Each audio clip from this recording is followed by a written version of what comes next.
Today, we discuss everything 112 in your Dynasty Superflex rookie draft. We discuss who we are considering to pick here, trades we've made in our leagues, trades we've seen in other leagues, trade strategy, as well as who we will actually decide to pick. Stick around for all that and more.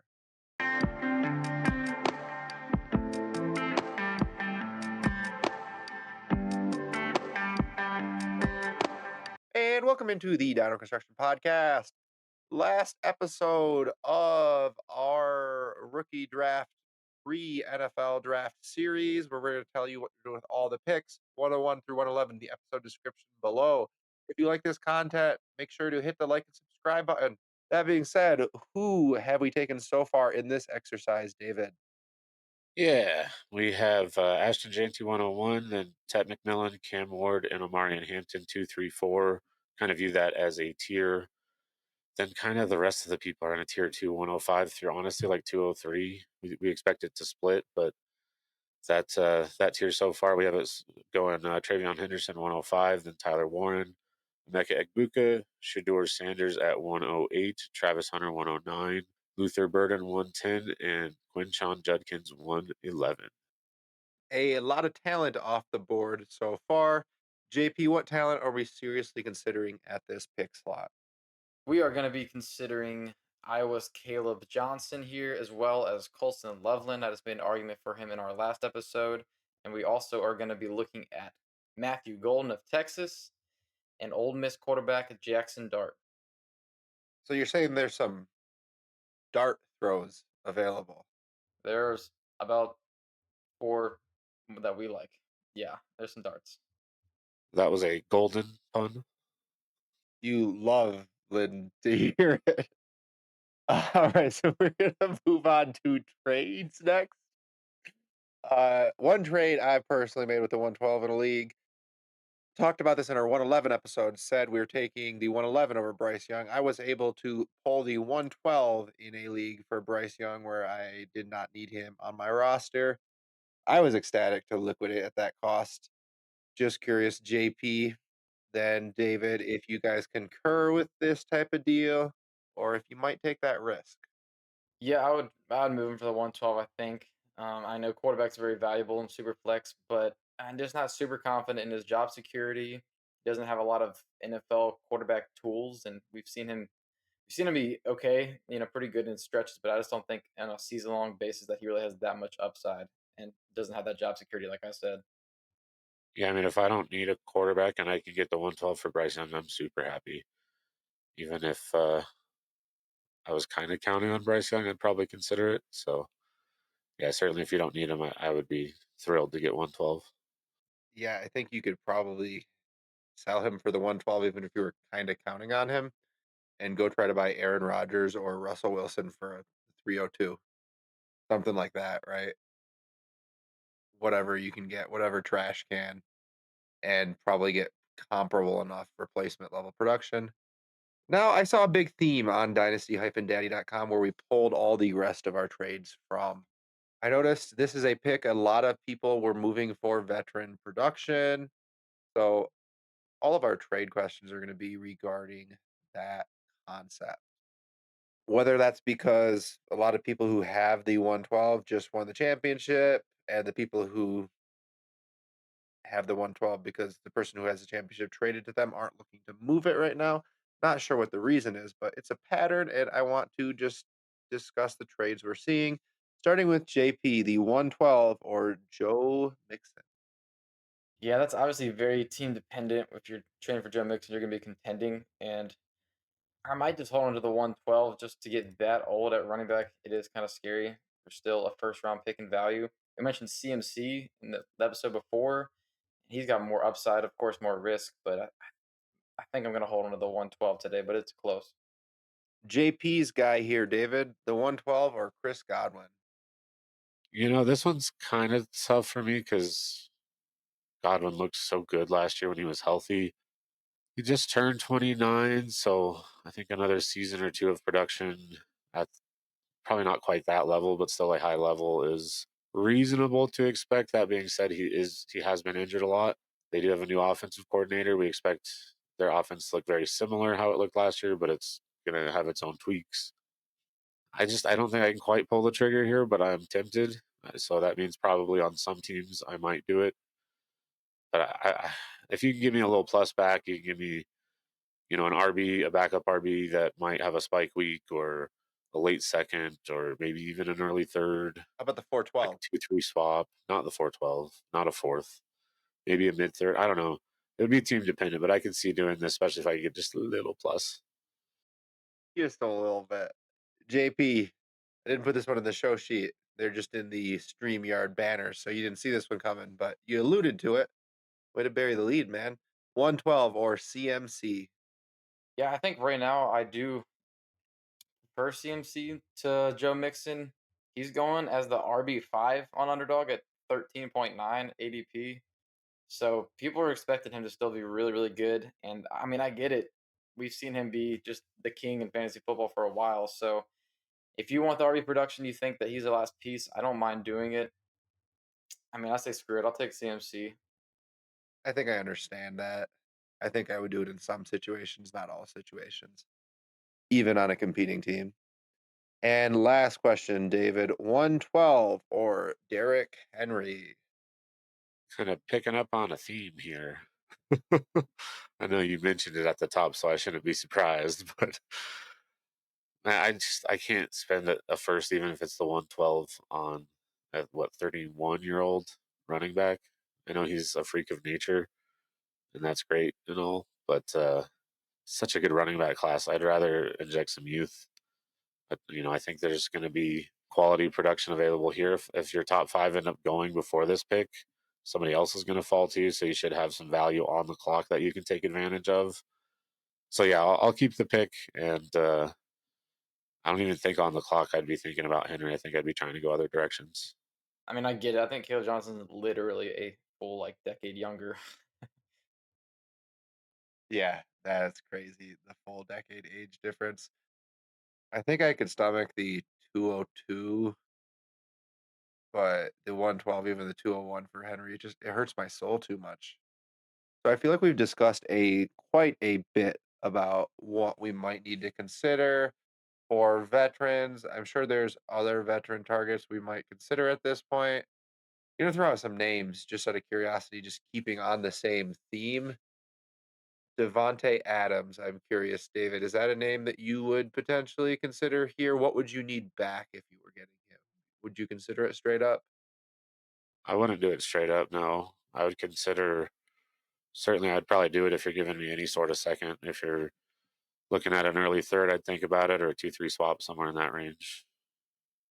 All right. And not that many other wide receiver names that really come into mind. I feel like Mike Evans isn't really approaching this type of value. I feel like we've hit all the RBs. And the last guy I'm just going to kind of touch on, are we paying this for George Kittle, JP, in a vacuum if we're competing? Happy to do that. Yeah, he's been a tight end 3 in points per game. He was last year, and he's been in that area for quite some time now. So in a tight end premium league like we have, yeah, I would definitely send the 112 for George Kittle. All right. Can't disagree with that at all. And one topic we always discuss in this rookie tier series, we did it last year too. We've done it in most of the episodes 106, 107, and later this year. The prospects of moving a pick, rolling a pick forward. The prospects that we're looking at here, they're good. They're not sure things. We're not sure when the last sure thing was out of the guys we drafted. We feel probably more comfortable in the guys we've drafted earlier. That's why we drafted them earlier. So looking to roll this pick forward, just out of curiosity, if we had to tag the 212 with the 112 to roll it forward for a future first, is that too steep of a price if we feel like we know we want to roll it forward based off of our team build and needs? Gonna start David first. I think at that price, I would want to vet the first. If it's not a really, really good team, I think I could get on board. But if it looks like there's a better chance than not that I'm getting the 110 through 112 next year, I'll hang on to what I got. I like where the 212 is looking right now. This is a fairly deep class. Obviously, it's still just a dart throw at that point. But I like that dartboard that we're throwing at this year. So yeah, if it's not a surefire playoff, championship contender first, then I would do it. But if it is, then I'll keep my picks. Sounds like you got Jackson Dart on your mind here, so maybe he's gonna rise up here. But yeah, no, unless it's a super team's first, I'm gonna take the first and the 212. It's basically like a third, like like we said last episode, right there on that edge. And I don't really value it all that high. And I think after the draft happens, I don't think you're going to be that happy and that excited about the 212. So I'll re-roll at that price point unless it really is like a stacked teams first. And at the 112, I'm going to actually just go back into our 110 episode banners. And I just want to kind of touch on, is this the point where I'm going to put up banners? They're not going to make a lot of sense. We had the 112 10 or Jalen Waddle. Let's switch that out for the 112 or Jalen Waddle. Is this a point where we're more interested in pivoting to veteran wide receivers? I'm going to ask JP on this one, the 112 or Jalen Waddle. Yeah, I'm a little bit higher on Waddle than I know David is. So at this point, I was kind of thinking about the 110, but I still would have gone with the 110. But the 112, I think I would prefer Waddle just because I know that he is a really good receiver. I know he's getting up there in age a little bit, but I think he's still probably at 26.4 years old. I'm more than happy enough at that price point to acquire Waddle. And David, I know it says the 110, but again, the 112 or DJ Moore. I think I would be comfortable taking a shot on DJ Moore if I'm looking to add a productive wide receiver at 112. I think that's fair. JP, the 112 or Jordan Addison. I think he's in a pretty decent situation just to be some fairly productive for a while, and I know he's good too. So at this point, I'm just kind of thinking I'm just going to de-risk and take the player that I know is good. And David, the 112 or DK Metcalf. I still don't think I can do it. I don't. I know it's barely a first, like we've said, but it is a first. At least right now, I like through 203. I think that'll probably change after the draft a little bit. But I don't know who his quarterback is. He's got basically a couple years younger clone of himself on the other side of the field. I don't like the situation. I've never been too high on DK in general, so I'm gonna keep the pick. I'm sorry, Justin. I can't do it either, man. I just can't do it for Metcalf anymore. I mean, it's okay. That's why I win championships and you guys don't. So it's fine. I like to make money, so I don't mind. You guys can avoid them. That being said, the whole point of that exercise right there was just to get into this idea. Is this now kind of, are we getting to this point where if we can get away with it, if the people who have maybe this like kind of meh tier of wide receivers, although I do like DJ Moore, he's a little bit older. Although I do like Addison, I don't like the situation. I don't like him that much. May you can throw a Zay Flowers into this range, but is this 112 maybe kind of that range where we're starting to think that this little bit less appealing range of wide receiver? We love the high end, and then this lower range is kind of iffy. But is this the buying range that we're actually kind of comfortable with as a podcast, David? I think we're about there. Yeah, I mean, we were just kind of split on the receivers we brought up here, so I'd probably spend 112 on McLaurin if it made sense for my team. I don't know how many teams it makes sense for, but I might need a small plus. I don't know. I think this is fair to look for it. I do think something you brought up in the 111 is it's a slightly riskier to do, but if you wait till you're on the clock and the right guy falls, you might be able to get a little better value out of it. You might be able to trade it as the 109 because that guy's 109 fell or something. You know what I mean. So again, patience, but um, I would be shopping this for select receivers that I like in that range at this point. Sure. All right, all right, all right. I think we've kind of beaten this one over the head a little bit. Love to do that. And let's say we've talked through it, we've waited till we're on the clock, and nobody's 109 fell. We have to make this pick. Who are our actual considerations? Going to look first at the tight end out of Michigan, Colston Loveland. I'm going to be honest, this was not my guy I wanted to make the argument for until we were having the discussion about it. And JP, who made the case for him last episode hit me with some of these numbers. I mean, the 49.6% dominator rating is just crazy. I mean, I looked at the counting stats, the 582 receiving yards, the 56 receptions. I'm like, it's fine, but that's an offense that did not pass the ball a lot. That slice of the pie with the 5 touchdowns he also had was a 49.6% dominator rating. That means 49.6% of the yardage and touchdowns going to this guy. Slice of the pie is huge. First downs per route run, 0.14. The yards per route run, 2.67. Not a very evasive guy, elusive guy, less than point 0.1 missed tackles first per attempt on his career. So not a really elusive guy, but a guy that is just showing he can do things, getting first round buzz, and in a 1.75 tight end premium, which is what we're drafting, hard to turn it down. I think JP made a better case in the 111 episode than I'm making here because JP is just smarter than me. But it just it's hard to turn down what he has done, the age that he is, a young breakout age, and the projected first round draft capital at tight end. I think it's kind of a no-brainer to take him at the 112 if we are sticking and picking. Yeah, I've heard some scouts talk about how most tight ends in college they transition from another position, but Colson Love is one of the few guys that coming out of high school played tight end, and that he just has these specific nuances with his route running and just sitting in zone coverage that just he just makes a very friendly target to his quarterback. So I think he just knows how to get open and make an easy target for his quarterback, and why he got so many targets in college for his team. But he's not the guy I'm making the case for here. I did it last episode, but this episode I'm going to be making the case for Matthew Golden, and this is a player that I've liked for quite a while. I play in Devi, and he was somebody I've tried to trade for before this college football season, and wow, he rose up higher than I expected. I was talking on Twitter, well, the artist formerly known as Twitter, now X, and before the draft season really got rolling about why is Isaiah Bond tucked higher than this guy Golden? It makes no sense with the production on the same team. And yeah, now he's getting first round draft buzz. And he ran a 4.29 at the combine, which was completely unexpected.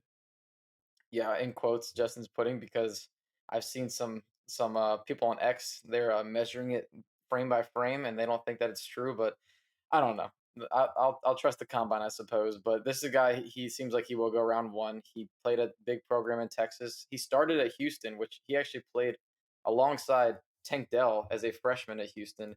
And as a freshman, he put up nearly 600 receiving yards. So he was on track to be a really highly sought after wide receiver. But unfortunately, as a sophomore, he struggled with injury before transferring to Texas. So, and I think maybe the reason for his slower start at Texas was just learning the system of Steve Sarkisian there.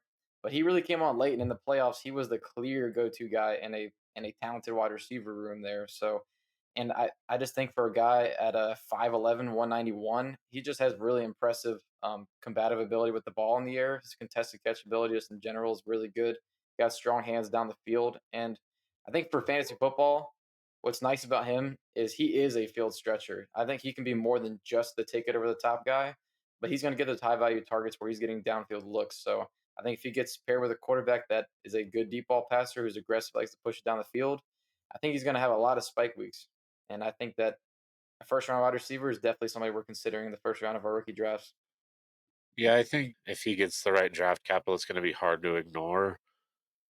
But he has a less than impressive statistical profile. He would definitely be an outlier if he hits, and I don't love betting on outliers. That being said, when we were talking about this episode, I did say if the Packers draft him, I won't be upset. I'm a Packers fan, so that's somewhat of an endorsement.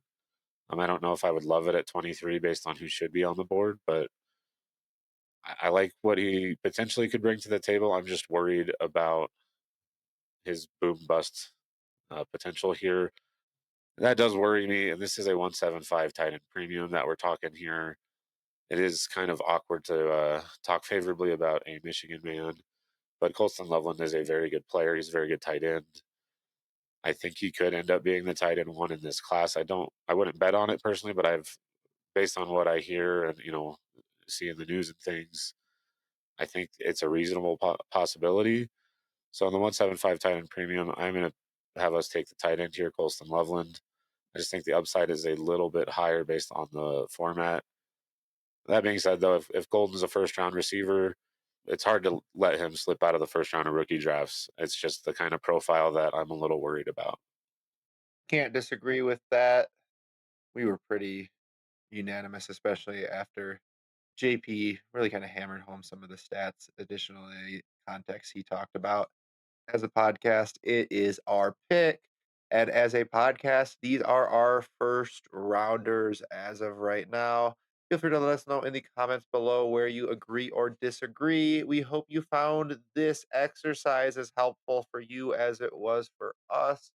So, from all of us here at the Data Construction Podcast, thank you for joining us through this whole series. If you missed any episodes, catch them in the episode description below. Please remember to like and subscribe wherever you listen or review.